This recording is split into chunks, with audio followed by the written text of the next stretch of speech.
मुंबईमधल्या फेरीवाल्यांवरच्या कारवाईवरून मुंबई काँग्रेस अध्यक्ष संजय निरुपम आणि मनसे जोरदार जुंपले। दादरमध्ये येऊन फेरीवाल्यांविरोधातली कारवाई रोखून दाखवा असं मनसेनं दिलेलं आव्हान मुंबई काँग्रेस अध्यक्ष संजय निरुपम यांनी स्वीकारले। त्यामुळे फेरीवाल्यांवरून मनसे आणि संजय निरुपम यांच्यात टोकाचा संघर्ष निर्माण होण्याची शक्यता आहे।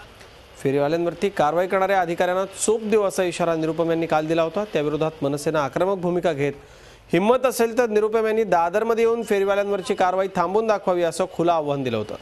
निरुपमांची दादागिरी खपवून घ्यायला हा काही यूपी बिहार नाही असा टोलाही मनसेचे गटनेते संदीप देशपांडे यांनी हाणला होता।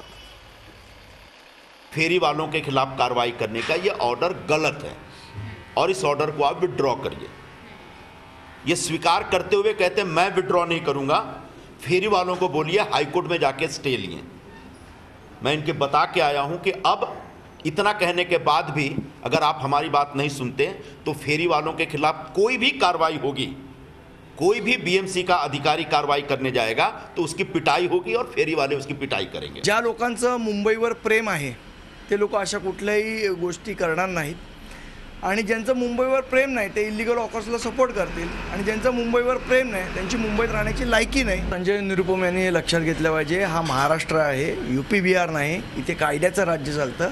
अशी कोणी भाषा करत असेल तर मला वाटतं शासनाने त्यांच्यावर कारवाई केली पाहिजे आणि एवढी दादागिरी करायला यूपी बिहार नाही, महाराष्ट्रातले मराठी लोक सक्षम आहेत अशा लोकांना धडे शिकवण्यासाठी। हिम्मत असेल तर माझ्या इथे संजय निरुपम येऊन दादागिरी करून दाखवावी। मैंने कहा आपका ऑर्डर इल्लीगल है, गैर कानूनी है, बेकायदा है और जब तक ये ऑर्डर आप वापस नहीं लेते तब तक मुंबई के जितने भी हमारे फेरी वाले हैं उनके ऊपर अगर कोई कार्रवाई हुई तो मैं उनके साथ खड़ा रहूंगा। अब जिस दिन दादर के फेरी वाले मुझे बुलाएंगे और जिस दिन दादर के फेरी वालों के खिलाफ महानगर पालिका के लोग कार्रवाई करेंगे और फेरी वाले लोग मुझे बुलाएंगे कि आप हमारी लड़ाई लड़ो, बिल्कुल उस दिन दादर में जाऊंगा। झी 24 तास रहा एक पाऊल पुढे।